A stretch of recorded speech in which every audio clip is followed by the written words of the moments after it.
Marty, released in 1955, directed by Delbert Mann and starring Ernest Borgnine and Betsy Blair, won the Oscar for Best Picture in 1956.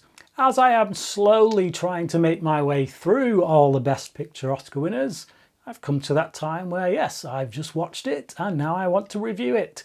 And I was pleasantly surprised with this one. It was charming. I'm not sure I would call it a Best Picture winner, but then, I've not seen much from 1955, but respectable compared to some of the films that I've had to sit through in this bunch. This is a really charming film. So it follows this character, Marty, played by Borgnine, who is a middle-aged man. Well, I say middle-aged, 34 years old, but a lot of people, when they hit the mid-30s, particularly today, they do start getting a little bit worried, a little bit concerned when they've not found anyone yet. And I think particularly at the time this film was released, it was probably frowned on even more. I know a lot of people these days, they stay with their parents till a lot older. But yeah, back then, 34-year-old man working as a butcher in a butcher's shop. He doesn't have a girlfriend yet. He's not had a girlfriend, and it's not looking good. His horizons are not looking that great. Until one night he meets this woman played by Betsy Blair, who is what everyone else would consider ugly. I don't think she's ugly in this film, to be perfectly honest. But I think they do enough to dress her down to make it like, yeah, okay. If she was in a nightclub somewhere and you got a bunch of girls, she's probably going to be the one that most guys will be like, don't want to make the move on. Yeah, that's where we find him. He goes out with the boys for a night, meets this woman, sees that, she's been done the dirty on by some other guys, and he just steps in. All of Marty's friends and family, they're like, I don't know about this one, mate. You just, which is quite amusing, given the fact they've been pestering him this whole time to hurry up and get a girlfriend, and then when he finally finds one that he's interested in, they're all like, she's a bit plain. Oh, you could aim higher, matey. And it's just like, yeah, right, okay.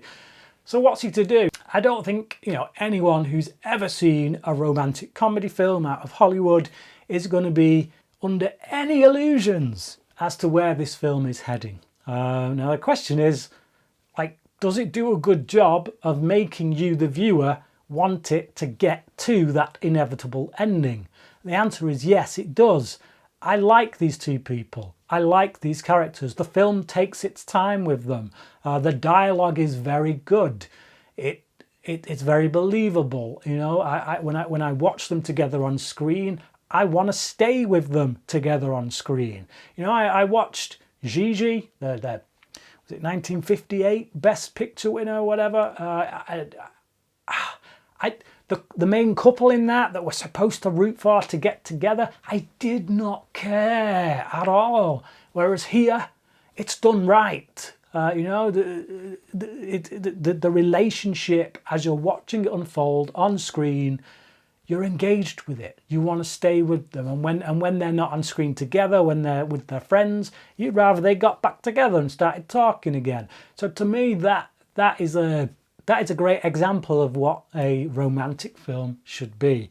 And yeah, like I say, it offers no surprises with regards to where the story's heading, but it's just a good old-fashioned example of a low-key story that is told in a really great way. It's mostly people in rooms having chats, no big action set pieces or anything like that.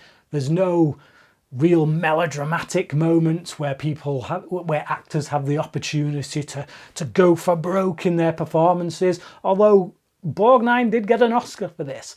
And I think there's something to be said for a more subtle performance, which is what this is. This is just a character that he brings to life in a really believable way, without hamming it up or finding that scene where he can cry and scream to the heavens and show us that he's an actor. No, it's not that kind of film. It's just good, solid drama with characters I care about, that follows someone with moral fibre, that you can relate to, that you can root for. And sometimes that's what the world needs, is that kind of film. We need more of that kind of film. Yeah, really enjoyed this. Highly recommend it. Check it out. While it's probably not going to be in the top tier of the Best Picture Oscar winners, it's certainly, I think, going to be in the upper middle. Highly enjoyable, and I definitely will watch this again at some point. If you have seen Marty, then why don't you tell me what you thought about the film? Leave your comments on it down below. Thank you for watching this review, and until next time, cracking.